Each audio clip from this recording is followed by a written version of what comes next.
Thank you all for coming. My name is Zeke Davison. I'm the COO of Summit Properties. This is Tom. Let's first all introduce ourselves. Yeah, I'm Tom Getz. I'm the CEO and one of the owners of Summit Properties.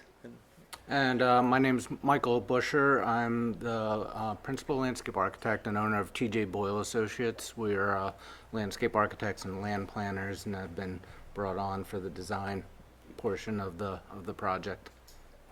And we really wanted to take this opportunity just to introduce ourselves, go over the history of the property, the need here in Middlebury, and a little bit about our vision. This isn't part of the town approval process or anything. This is something we wanted to call first of probably two of these meetings to get input, feedback, have an opportunity to introduce ourselves. At our second public meeting, we'll sort of take this feedback as well as a lot of the conversations we're having around town, and try to come up with some initial drawings, get people's reactions to, be able to present something, all of that in advance of the town permitting process, hopefully this fall. We hope to walk out with a little bit more feedback from everybody, hear what's on people's minds, and we hope you all walk out excited about the opportunity of this community and what our vision is for Seminary Street Extension. First, Tom, you want to give a little history of us and Summit? Sure, yeah. So like I said, I'm the CEO, one of the owners of Summit, and we are developers and managers of mixed income housing in Vermont, New Hampshire, upstate New York. We're based out of South Burlington. Actually, 40 years ago, our founders got their start in building affordable housing here in Middlebury. Two of the first developments, the Sugarwood Apartments on Washington Street Extension, and then Briarwood Apartments, 24 units. Those were built in the early 80s, and we still own those today. Those are the first two affordable developments that kicked off what over the last 40 years has been a history of successful affordable and mixed income communities. Our portfolio today is about 1,100 apartments in those states that we own. We manage about 1,400 total apartments, and we do property management for private developers and for nonprofits. Housing Vermont, Evernorth, COTS, some of those folks that own and develop affordable housing, we manage for them as well as for some other owners of affordable housing. So our real bread and butter is mixed income communities, and so you'll be hearing that expression, that term a lot, mixed income communities. That is what we have planned here. And to us, what a mixed income community means is that both within the same multifamily, multi-unit buildings or within the same community, you have a full spectrum of income levels represented. So in the recent developments that we've done, our two most recent communities are in Winooski, and those are single building multifamily construction jobs where one building will have 45 units, where 30 of those are affordable to folks earning about $40,000 a year. That's about 60% of area median income, and then there will be 20% in that building affordable to market rate, so just unrestricted. And then several units set aside for the homeless and at risk. So truly mixed income, and that's what we do, and that is our vision for this community. Just rather than being in several large buildings, it'll be a full spectrum of housing types, from multi-unit buildings to single-family homes, kind of hitting all of the needs that we think are important in this community. And that's part of the process tonight is hearing some feedback on where folks think that some of those needs could most well be met, because the actual unit mix and breakdowns are not set yet. But that broad vision is what we're coming into this with, and it's what we do really well.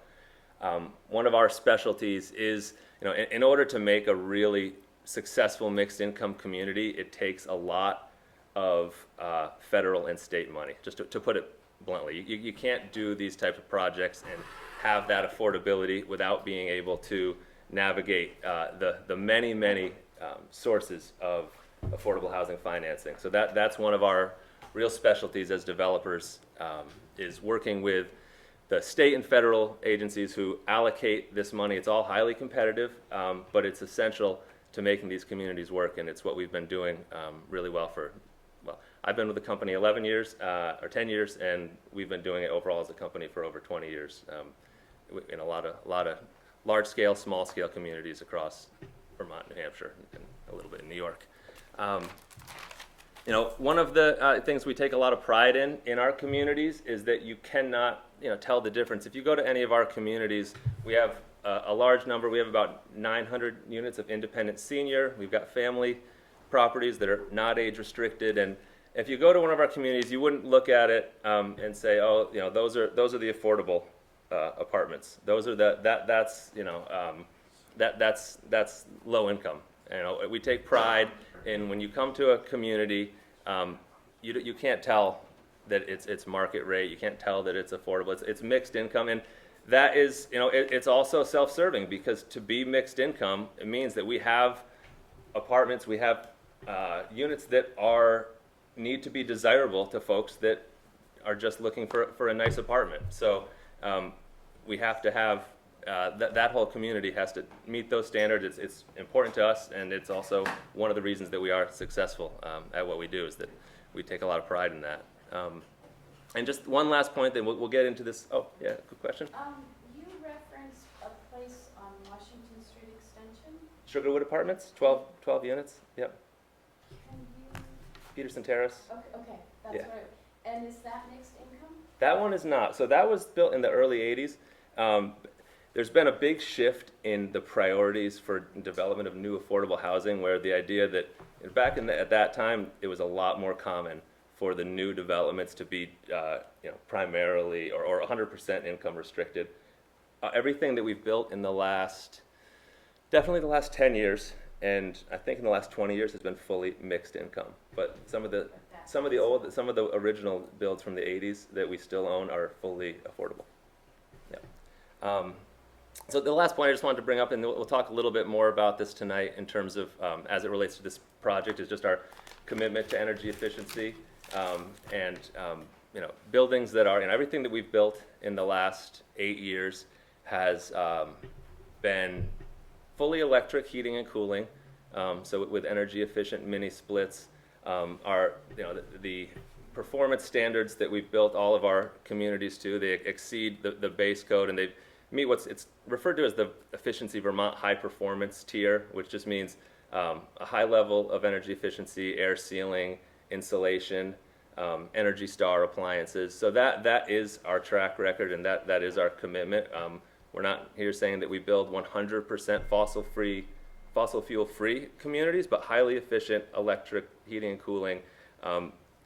We're still we're so early in the process that we can't speak to specifics on this development, but I want to talk about that track record a little bit. And then also solar. We've built off-site solar to offset almost 100% of our usage for the apartments that we own in Vermont.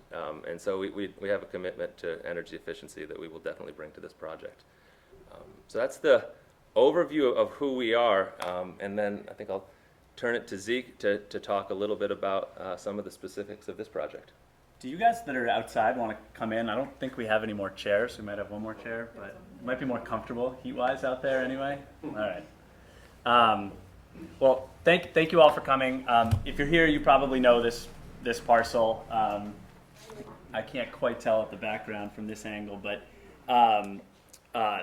51 Seminary Street Extension is a 35-acre parcel, sort of the northeast corner of 5 corners, sandwiched between Seminary Street Extension and Washington Street Extension. I think you all know of the old building. I mean, it's on this 1886 picture of Middlebury, Vermont. The building there that's gone into a little bit of disrepair. This property has been on the radar of mixed income developers for a long time, because it presents such a perfect place for development, which I'll get into in a minute. A lot of people have tried to buy this property, and it wasn't really until the college stepped in and purchased the property this spring, in partnership with us, that we could really start to see the reality of this neighborhood coming together. The agreement we have with the college, they purchased the property and entered a development agreement with us. So we're really the lead developers on this. We're running the show. And as we permit, finance, and build on the subdivided plan for this property, we'll be buying those parcels from the college. And any unit that any apartment, any for sale home that we build using a subsidy, that's a workforce home, that's an affordable rental, colleges, we're paying a below market price for that land. So really the college's involvement at this point is subsidizing the land purchase for affordable development here in Middlebury. I think the big thing to kind of start off with is the need, and I think you all kind of know that. VHFA published this report earlier this spring that their data showed that Middlebury has the 5th lowest housing to jobs ratio in the state, which means the number of homes to the number of jobs, which just essentially means people are commuting into Middlebury from all over the place. I mean, I think we know that people commute here to work from Rutland, they commute down from Chittenden County, they come across the lake from New York. But what I think this report really underscored, and on this map, anything that's yellow or orange represents, one of the 6 most dire housing markets in the state, and that red circle is us here in Middlebury. The issues obviously are it's hard for families to relocate back to Vermont. It's hard for employers to recruit people here, to find housing for prospective employees as well as their significant others, and it's a climate issue because people drive a long way to work here in Vermont every single day. I think we all also know that this undersupply of housing is chronic. This has been going on for a long time. As we're learning more about this market, other than Marbleworks, which were built as luxury condos, there has not been a lot of really dense multifamily condo type building here since the late 80s, early 90s. There's been a huge pause on building impactful in housing here in Vermont, which really I think leads us to why this parcel and what gets us excited about this parcel. You go to the next slide, Mike. So smart growth. This is a really great opportunity for smart growth. The Vermont National Resources Council defines smart growth as land development that's compact, walkable, transit accessible, and with a range of housing opportunities. And I kind of want to tick through those one by one as we talk about this property. The first one, compact. This is just a zoning map of the town of Middlebury. I don't know, Tom, if you can sort of point to it. The yellow represents the high density zoning, and I think that the point of this visual is really to show that this is a big undeveloped tract in the center of what this town has determined is where to do smart growth. Which you also sort of see, this is the development patterns. The dark boxes are obviously buildings here in Middlebury, and this parcel is surrounded on 3 sides by some of the most dense development here in the town of Middlebury. It's Butt-Off Acres down there to the south, 5 Corners in the town village to the west, and then Peterson Terrace and all the Washington Street extension neighborhoods just to the north. And as a bonus, to the east is Means Woods, which is conserved land with the town. So this really presents this whole in what is the most ideal area for growth for the town of Middlebury without turning into the sprawl outside of town that the smart growth principles are really trying to avoid.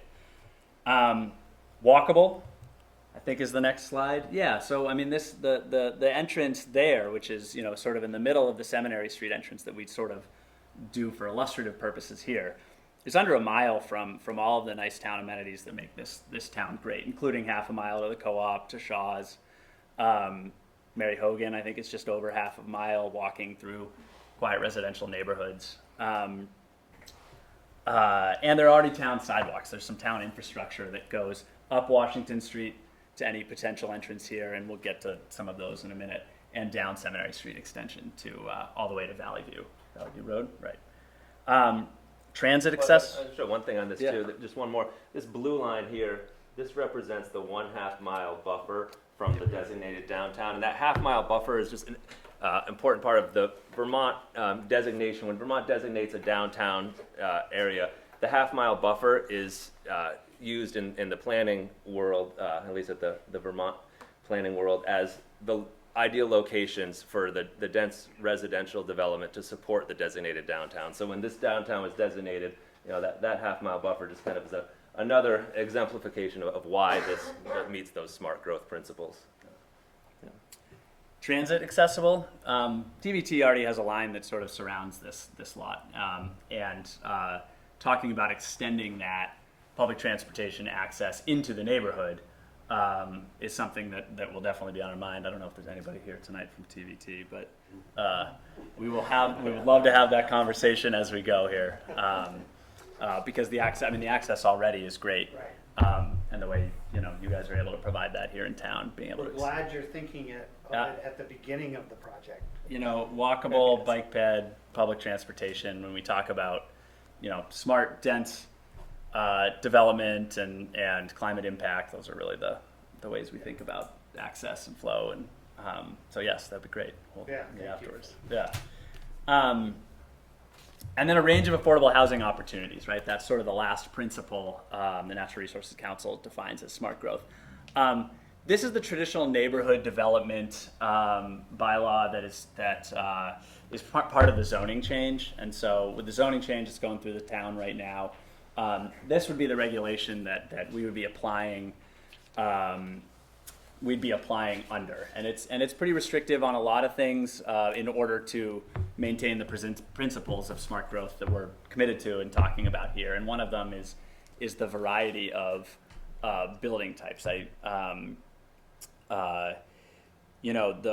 variety of affordable options then comes back to what Tom was talking about. What our history, what our track record, what our bread and butter is using those state resources to create that type of affordability at all sorts of different levels. And so, we'll talk about timing towards the end here, but when we're at the point where we're ready to start the permitting process, we'll be applying under the new traditional neighborhood development bylaw that really, pretty well provides for the type of housing types, pedestrian access, circulation that really exemplifies smart growth. A few other things we kind of add to the smart growth definition. Existing town infrastructure, this is kind of a technical map. Inside the pink dotted line is essentially the sewer service area in the town, and then the blue area is on town public water supply. Again, perfect place for development when it's already on the town infrastructure. And we've begun, we've talked with the town, we've had preliminary conversations with DPW about capacity, and we'll have to keep having those conversations about extending all of these infrastructure resources through. This will be a town effort, a full town effort, in order to kind of realize that, and the infrastructure is a big part of that. Accessible to recreational opportunities. I would say personally, this is one of the things that is really cool about this lot. I mean, it's inside of the emerald necklace of the TAM. It's immediately adjacent to Means Woods, which is a town conserved recreation area. Just across Washington Street, extension from Richmond Park. I'm not telling you all anything you don't already know about what's great about the recreational opportunities here in Middlebury. But this provides not only a really good opportunity for the community and the people that live in the community to access this type of recreation, but it also potentially could be a really great opportunity to connect Five Corners, to connect the village to a lot more of to these what are really great town resources. And we've already begun talking with the town and with Malt about what that might look like. Again, early stages, but something. The TAM and being outdoors is one of the things that makes Middlebury great, and we're certainly taking that in from the very beginning on how to design this neighborhood, since it does have this access right there. That is the sort of broad town overview of the parcel. I think the only one other thing I would add is the fate of the existing structure, the house that's there. Again, that is something that people have looked at. I think Stonecrop Ledge is the formal name of the estate. Hasn't been lived in or heated in 5 to 7 years. that is the one piece of the property that is not included in our development agreement with the college. And I know the college is really committed to making sure that they find somebody for that parcel that's committed to the historical restoration for a really good community value and for a good community purpose for that structure. We toured it. It is a beautiful structure that needs a lot of love. But I mean, again, it is a meaningful building in this town, and so other than that footprint that it's on, and I guess we'll get to that in some later slides, we'll be leading the development on the entire rest of the parcel. In terms of our kind of vision for the parcel, I know we don't have a sketch plan here for you. We don't have, a neighborhood layout. We wanted to do this meeting before we went back to the drawing board with Mike, who we've hired to really help us on the neighborhood design here. But I guess I'll bring you in, Mike, if you want to talk through a little bit of how you approach a parcel like this from a planning perspective. Sure. So again, Mike Busher. So one of the first things to do is understand the site, and Summit has already gone out and hired a consultant to do a wetland delineation. Wetlands being one of the main. Could you just speak a little bit louder for us? Sure, yeah.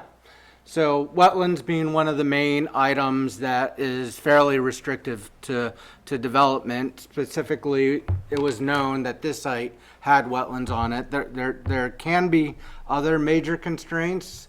Those haven't been really revealing themselves here yet. It's fairly level. There's no steep slopes. We're not anticipating any RT or rare endangered or threatened species. So this map right here, you can see, has a wetland delineation completed. Arrowwood Environmental out of Huntington performed that. We are anticipating, A&R hasn't done their confirmation, but we're assuming that these, and our consultant has said that these are going to be Class 2 wetlands. Along with Class 2 wetlands, there's a 50-foot buffer. So the wetlands are in this yellow shaded area. The black dash is the boundary of the wetlands. It wasn't delineated fully back here. You can see these arrows that indicate that it extends back there. Similar on this part of the site, on the southwest corner, the wetlands extend back. The red line is the 50-foot setback, so there can't be any development on either the setback, within the setback, or on the wetlands.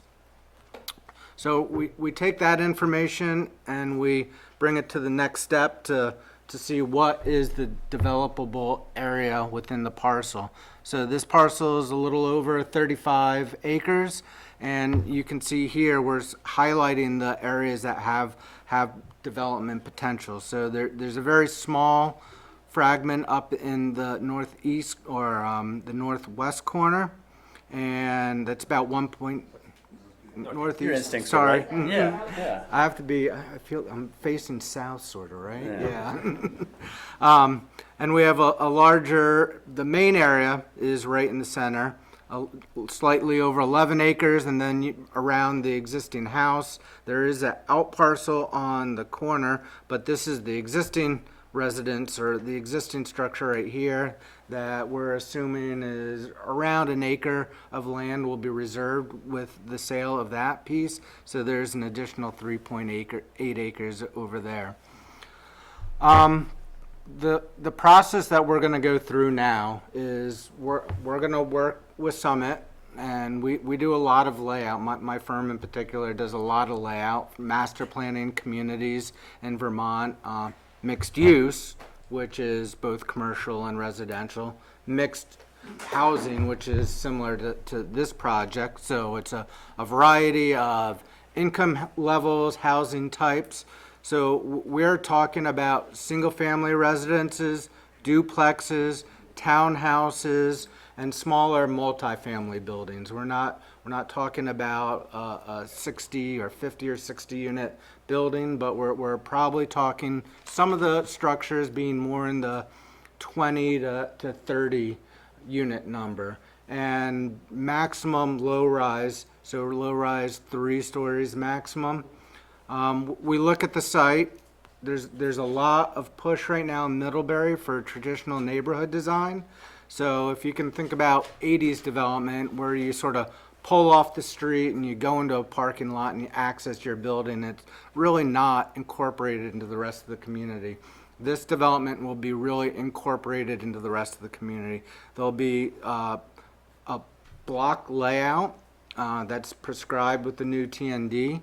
So there's probably going to be 2 access points for this main piece. There's probably going to be 2 access points for the 3.8 acres. And we're going to just start working on a variety of different layouts.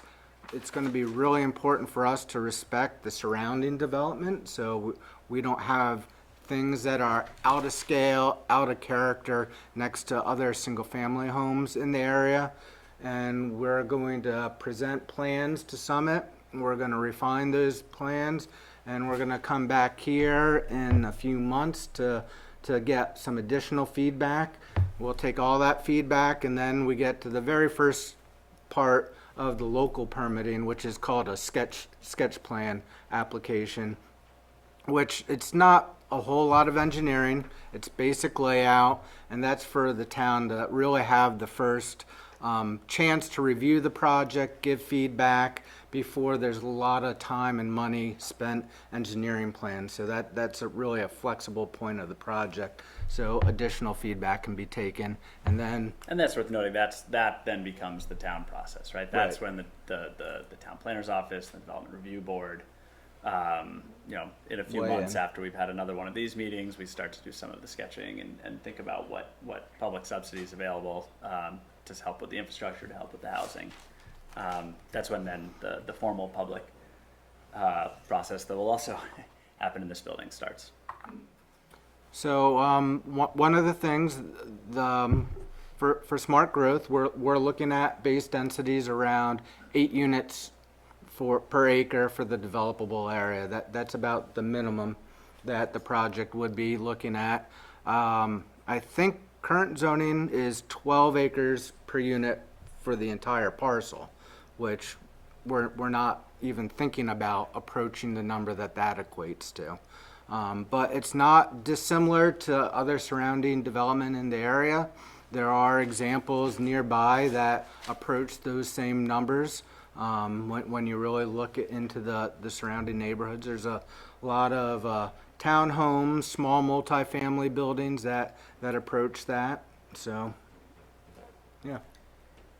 Yeah, and tonight, it's fairly vague on, what is the exact layout going to be? What's the exact unit mix going to be? Big buildings, how many big, how many small? And that is, intentional because we're not there yet. We're not there to say this is what the breakdown will be. But as Mike said, there are some basic parameters that we are working within, and one of those is that density. So, this is an 11-acre portion in the center. This is the primary development focus here, and that would mean at that minimum 8 units per acre number that we'd have a minimum of 88 units in there, and that baseline it's partially set by the affordable financing resources that in order to make this project work, one of the potentially large portions of that is a grant that we would be applying for the state that in order to promote smart growth requires density, because without that density of development, if we choose, or if this parcel was not developed densely, then we'd have the housing crisis, the housing demands would be even worse, and the next development would be in an even less desirable location. So when there's an opportunity to find a parcel that meets all of those criteria that we talked about earlier, hitting those density levels is critical for us. We think it's really both for the housing and for climate purposes. Is there any chance of going above, you said 8 for what? 8 units per acre would be the minimum, and yes, so I would say, I couldn't say the maximum tonight. I mean, in a parcel like that, I think that if you ended up in that center portion with more than 150 units, you'd be starting to get pretty dense. There was folks that were looking at this for years, seen sketches at 200 units. We'll talk through that, and I don't have a number tonight, but I would say, Go higher. yeah, yeah. Yeah, so, It's what, directly across from my house, I am game. It's great to hear that. Middlebury needs housing. Right. My kids can have and dense, you know, sometimes density is a sort of a scary word to people because they don't really, you know, it's, when you talk about numbers, it can be overwhelming. But there's a great resource. There's a landscape architect in Burlington. Her name is Julie Campoli. She's done work with the Urban Land Institute, and we've worked with her a bit. And it's not about the density, it's about the design. It's about how it all plays together. And when you have projects that sort of replicate the same building over and over and over again, that's bad density. We don't want that type of density. We want this mix of housing. And smart growth really needs that because at a very bare minimum, 8 units per acre is what you need to start supporting public transportation. And when you start talking about other amenities, other things that when you bring this all together, it's one of the most environmentally conscious ways to build today. And it's surprising that it's taken us so long to get there, but that is how we start to fight against climate crisis in the area. I just would point out that the downtowns that are so cherished and protected are dense. That's why they're wonderful. Right. Need more density. In the right place. So, right place and good design. Yes. Well, I only have a couple more things, and then let's open it up. Unless you guys had anything more on. No, just, I mean, only have to say, you see this orange line on the site. This was just a proposed walking trail. That's not a road or anything that you'd be seeing there. And so, yeah, that's a proposed low-impact walking trail.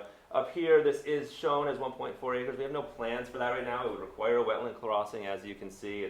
This is the primary focus, but we want to at least show that as it's been delineated. And then this is 3.8 acres over here. So this is another potential area where 30 or 40 units could be a possibility. So these are the two primary. Have no real thoughts on that 1.4 acres as of now. But that's sort of the main focus right now is the center. The lay of the 11 land acres. as we start this process. Yep. I think the two things we get asked the most about are how many how many apartments, right? Density, which we just sort of touched on, and then how soon. The timing, the process here, we're going to hold 2 of these. Again, this is the first to get feedback before we really sit down and start coming up with some proposed layouts for people to provide input on. We'll probably schedule, we don't have it on the calendar right now, but probably schedule the second of these later in the summer, if not in July, then sometime in August. And hopefully be ready to do a sketch plan submission with the town this fall. If all goes well, that process can start in October, and that sort of is what starts the town planner's office, the development review board, and then eventually Act 250. And so I would say best case scenario, we're breaking ground on some of the infrastructure improvement this time next summer. I mean, 12 months would be really best case scenario, and I hesitate to say that because I don't want anybody to hold us to it, but that is sort of the goal. I would think this would be phased out. Everything we've heard, Middlebury could use all of the apartments and homes tomorrow, so there's no reason to wait. But with the subsidy programs and with the realities of construction, it will sort of be a phased process. How long that will take, I wouldn't want to venture to guess. But so a year from now, best case scenario, breaking ground. Next few years, building out in phases. We will go as fast as we can. Yes, because we want to go. Yes, it'll be financing and permitting. That'll be the things that are put the question marks out there. Yep. Before we call on anybody specifically, I think that's most of the topics we wanted to cover.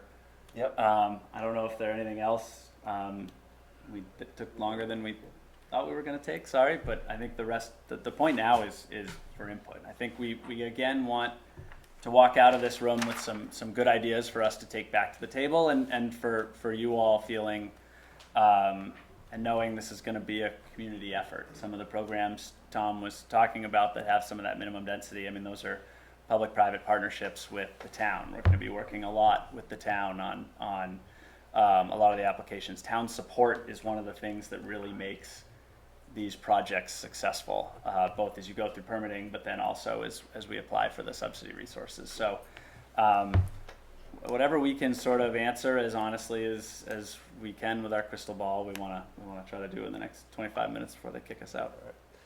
Okay, I think Leon had his hand up first there. Okay, sure. Leon Smith. I actually live in Sugarwood, and Summit has been great. I will say that they have been very good, and especially since Tom has been really at the helm. So I think we have a lot to look forward to. I just wanted to say I'm very familiar with the parcel. Like I said, I live not very far away from it. 100% in favor of the project. And like would never be opposed to what these guys are planning to do on it. I do have some concerns though. With I noticed you mentioned like the 1.4 acre parcel and the proposed low impact walking path. My concern is that Means Woods is going to be even more stressed than it is now. My son and I regularly go through that woods and pick up garbage. Dogs are running through that woods loose. People think it's just free ground. The dogs show up in Sugarwood. People park in Sugarwood to use the woods. So I think it just needs to be very cleverly managed.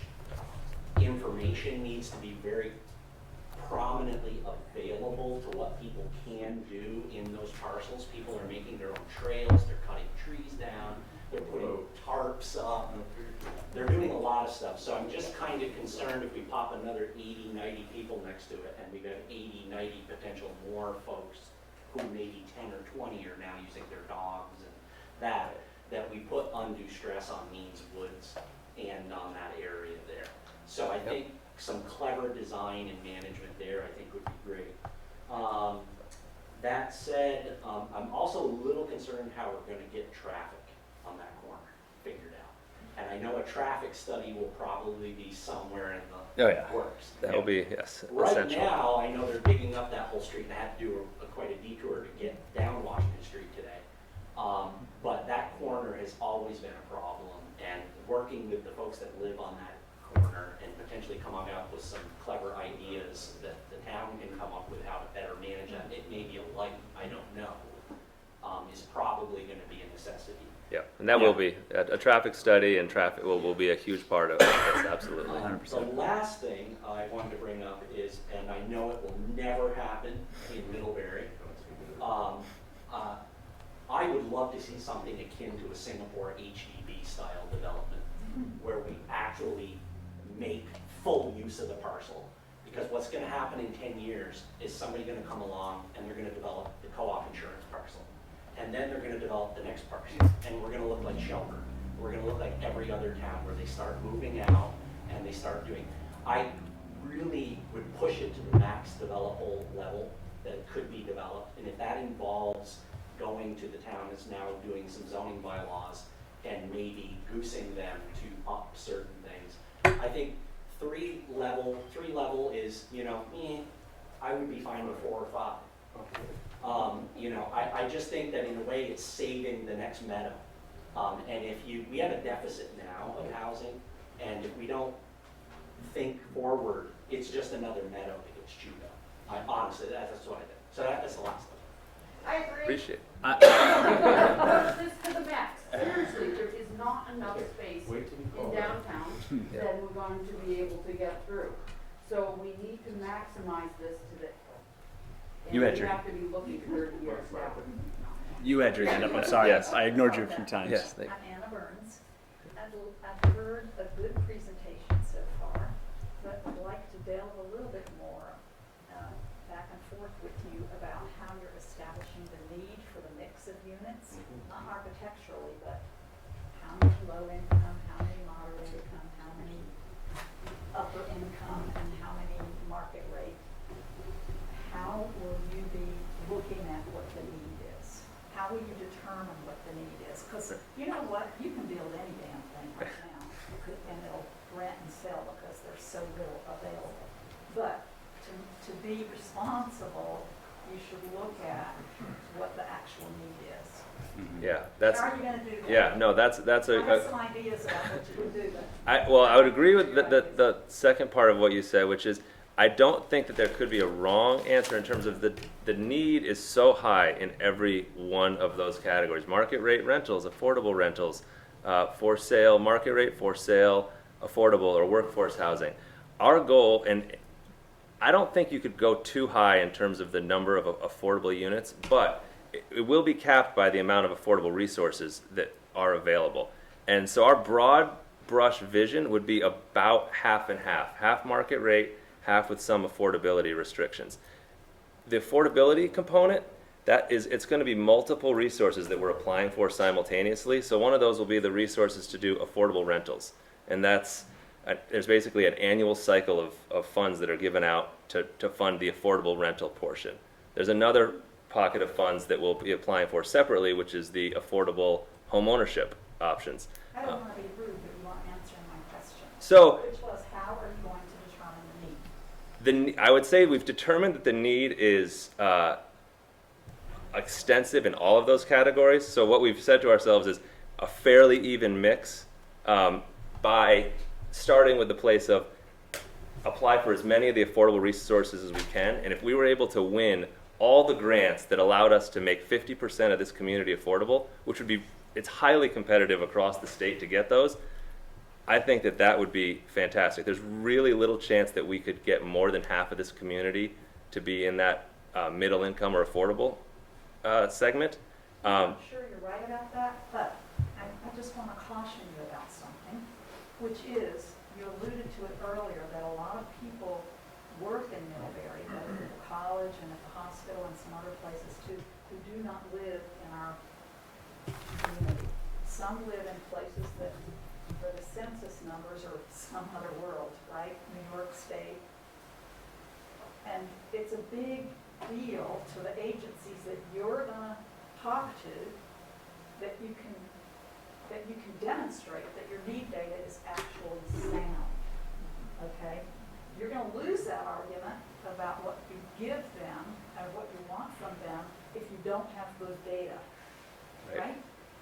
So I'm encouraging you to think outside the box with how you determine need and how you demonstrate need to your funding, to your funders. I know how competitive those funds are. And it is important that we, I probably haven't been as very clear tonight in terms of what, affordable, that means a lot of different things to a lot of different people. There's affordable to, folks making 30% of area median income. That's a very low income affordability. But then that's a strong need. But workforce housing, folks that, affordable at 80 to 100, 120% of area median income, a family making $50,000, $60,000, $70,000 for a family, that is an incredibly strong need, and it's separate resources that we'll be applying for to meet those various pockets of need, but they all fall under the affordable umbrella. Well, my preference would be that every unit that you build in there would be 120% or lower.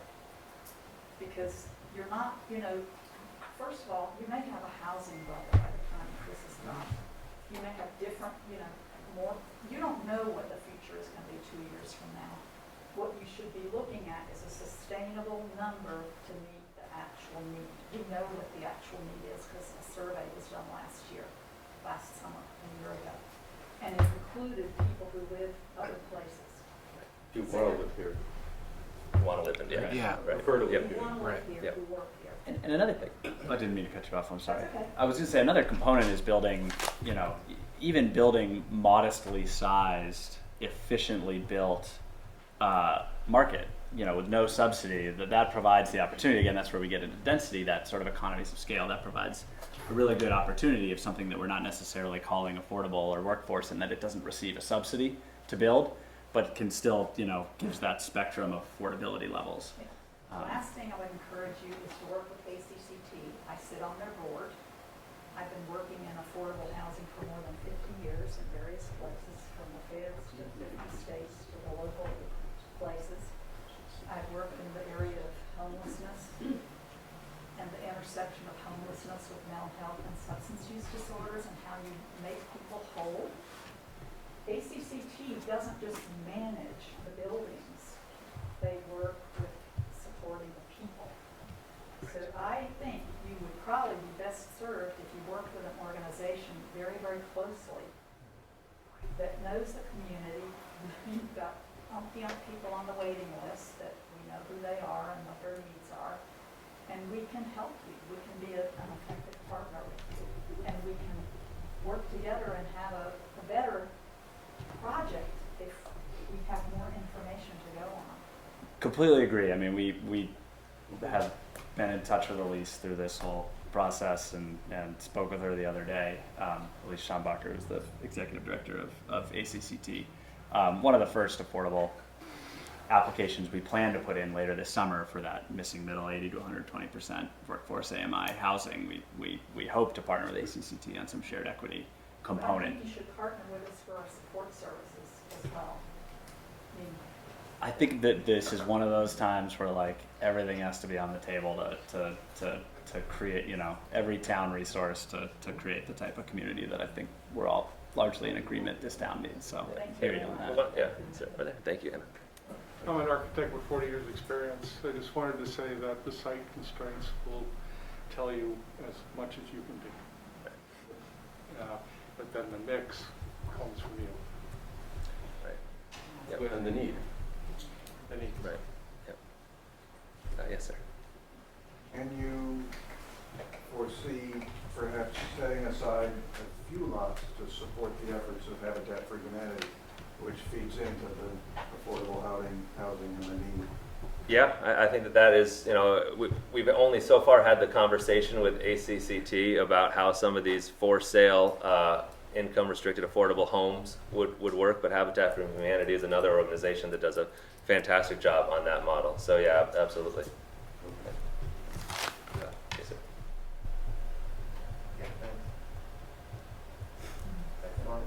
Glasses 3 times already today. Sorry. My name is Steve Meyer. I'm here with some other members of the board of the Climate Economy Action Center of Addison County. And we have a brief statement. I'm going to read only part of it. I have some copies here, but also if folks are interested, you can find it on our website, which is ceacac.org.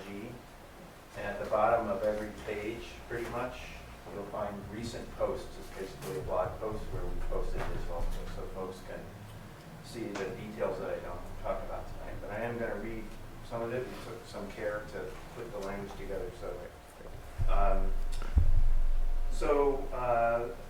The Seminary Street project presents an important opportunity to address affordable housing needs in Middlebury and in Addison County in ways that also address climate change by creating an affordable fossil fuel free housing development.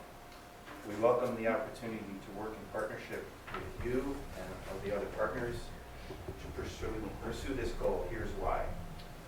There are urgent housing needs for low and moderate income families, both locally and statewide, and green solutions are the affordable way to do so. Secondly, the climate crisis demands that we transition away from burning fossil fuels as much and as soon as possible. Third, experience demonstrates that net zero, high efficiency, and low or no carbon designs are not only possible but affordable. They are also healthier, safer, and more comfortable. Importantly, such buildings have lower operating costs over time, lowering the total cost of ownership and while also contributing to efforts to combat climate change. Reaching our state's and country's ambitious goals for reducing or eliminating greenhouse gas emissions requires that we install no new fossil fuel burning equipment. This means no fossil fuel heating devices, no fossil fuel hot water heaters, and no natural gas stoves. There are a growing number of developments in Vermont and nationwide that demonstrate that this can be done and prove that this approach not only does not result in significantly higher construction costs than a conventional approach and actually results in lower total cost of ownership over the life of the project. So I'm going to stop there. I'm going to say that we have a second page with more detailed information. We have several local architects that have helped us put together here. We're recommending that you go beyond, what you normally do sounds terrific, and I'm glad to hear that you've been involved in greener type construction for the last decade or so. But we think you can go farther, so we want you to seriously consider passive house design as part of this project. We discourage wood burning, and hope we don't go there. We've already, there are a growing number of HVAC systems based on heat pump technology. Sounds like you know quite a lot about all of those. And we're also, will advocate for solar or other renewable energy on it before other folks started to arrive. Getting here tonight, we were early. So there's some, I know you're interested in exploring sort of district heating through ground source geothermal heat pumps. We would wholeheartedly work to support you with something like that. So I will leave a few of these, being the organization we brought a few copies. We don't want to make too many copies, but I'll hand these out and encourage folks to go look at it. And we would be happy to work with you as you project goes forward. Thank you. Thanks. I think that's the big thing is the partnership and support. I mean, as we go, again, we're early here. We did have a chance to talk before this a little bit on where our head is and what we think we can do. And I think having your support and partnership and going through that process will be really helpful. Thank you, Steve. Yes.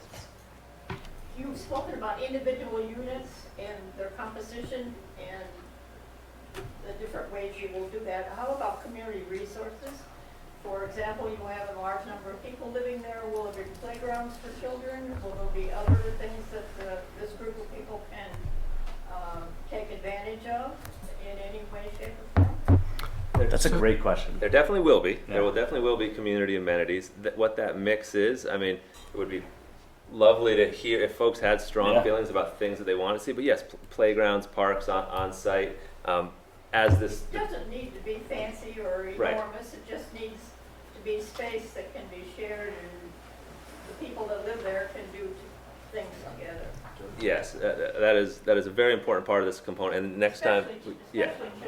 yeah, and I think that is the type of community that the new development regulations are will foster, and it's our vision too for this community that there will be on-site, in addition to the local amenities that are around, that there will be on-site green spaces, playgrounds, things like that for the. A member of the design advisory committee in the town of Middlebury. Because of COVID, we had not met.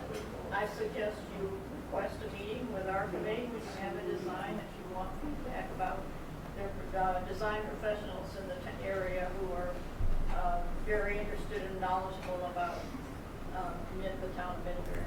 Yeah, absolutely. It was one of the reasons, I mean, we're excited to partner up with Mike too, is he has a really long track record of, I don't know if you want to speak to that better Sure, than me. and it's not only, just to provide recreation, but that can be used as design elements. So you can have organizing green spaces that you arrange the development around these green spaces, and we envision even the single family houses they're going to be very tight lots. So there's going to be a need to have a space to throw a frisbee, kick a ball around, and bring the community together. Those are community building spaces too, so they serve lots of different functions. Teach your kid how to ride a bike. I have a 3-year-old in that process right now. It takes more space than you would think. Yeah. Thank you. I have a question about, you had mentioned that the parcel is adjacent to town sewer and water, and that you would be seeking to connect to that.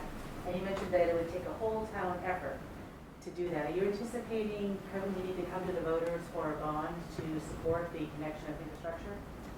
Not anticipating to have to come for a bond, but right now there are some public resources that are, like the state just introduced a pilot program where there's $1 million application to support infrastructure for a community that meets the smart growth principles with mixed use, and it would be one that we would apply for in conjunction with the town's support to go out for a resource like that.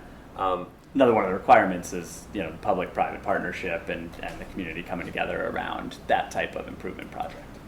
So that is the type of city and municipal involvement that we were anticipating. At this point, there's no thought that we'd need to go to the city for a bond to support the infrastructure on site.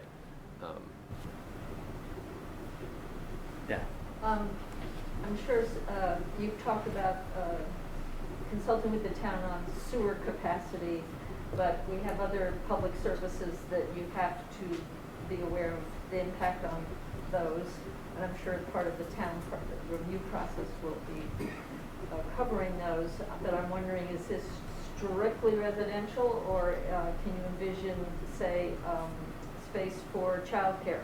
Because within a huge influx of families, you're going to need more childcare than our services we have today. So that kind of community services would be a great mix in there. Yes, the vision at this point has been exclusively residential. If there is a component of a child care or something like that, I mean, I certainly wouldn't rule it out. The need for that is also huge, and if we could... Well, it impacts our community services in other ways than sewer. Right. Oh yeah. Yep. Housing, childcare, and broadband are like the three economic development. Yeah. I'll second that remark. Yeah. The need is enormous right now. Yep. Oh, I have a 3 and 6-year-olds. As bad as the need for affordable housing. Mm-hmm. Absolutely. There is some provision in the new TND for some mixed use, but it's, you know, we'll cross that bridge when we get there. There's a hand, yeah. I don't know how this works. Once Summit constructs the roads, let's say in this, do you deed this over to the town? Do these roads become town roads? And the town then has to take care of them in the future? Yeah. Typically, yes. Okay. The second question I have is are all the utilities going to be buried? Yes. Yep. Yep. You do realize there's ledge, a lot of it through there. Not really that area. In More towards Means and that area, Yeah, yes, exactly. but they are. And up on Washington Street Extension Yeah. too. yes, Yeah. those Our two. house Oh, there's that part. is all Yeah. on, we're all built on flats, because it's all ledge. Right. We need to Vermont recognize gas hands. has forever. Yep. Yep. Trying to get through. Sorry. Yep. I just want to say, first of all, thank you. I received a letter in the mail letting me know about this, and I really appreciated that. My second question is for the future meetings, whatever you want to call them, how would I know that they're taking place? Where should I keep my eyes? The town? Yeah. The town sends out an email. You can just sign up and get their emails. They do a weekly Friday blast, and they all include town meetings and events, and it was on there. That's how I... That was our plan. That was how we were planning on Okay, thank Even you. though this is not a town work, Yeah, from Bush Yep. We know what made it front porch forum. Yep. We have about 2 more minutes with this room, so they've given us the room till 6:30. So maybe time for one more question. And well, Go ahead, Frank. Well, I just want to ask if there's any on-site management, like, do you envision having a little office for somebody there to fix things? every community that we build, we always do. All of our multifamily always has an on-site presence. The Sugarwood doesn't, but all the Well, I know that, but yeah. I'm just saying, built in the Justin 1980s, would right? love Yes. to have a little. Yes, all of our new builds do have on-site. Yes. So you're asking So, a question. well, I yes.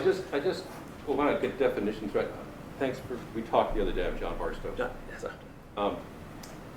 About affordable as opposed to low income. Because affordable, as you said, is a whole range. And it's related to market prices, actually, to some degree, percentage of. And ACCT specializes in low income, which the need is great all across. But the fact that workforce and the missing middle are in huge need right now, we do not want low income to be left out of this. That's called social climate justice. And it's hugely important to the integrity of this project. The only other thing I'd say, and we'll get a chance to talk more, there's only so much time here. To Steve Meyer and going the extra mile, it only makes sense for Middlebury College facilitating this and helping fund it, the Green College, environmental leader, to have this be a credit to our town, to you, and the college in terms of going as far as you possibly can on the green front. Just think it would be like a model. It could be Got a lot of traction out there. Appreciate that, and on the For this first, meeting. yes, and on the first point, the commitment to all levels of affordability is critical to us. It's what we do. Every development that we do has, it's not just workforce housing, it's a full spectrum, all the way down to folks earning 30% of area median income. Yep. Yeah, so yes, that's absolutely our commitment. So, thank you all. We can stick around for a couple minutes, but I know we were the town there. Actually, there's nobody from the town here, but they told us to please be out of here at 6:30. So we want to stick to we want to stick to that. I'm happy to give out our information so that anybody can reach out. Yeah. But thank you all for coming. Really, Thanks, really everybody. appreciate this. Yeah. Thank you.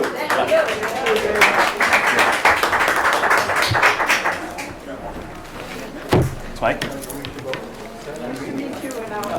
I'm never not surprised. Yeah. Knew that was happening. I've been in the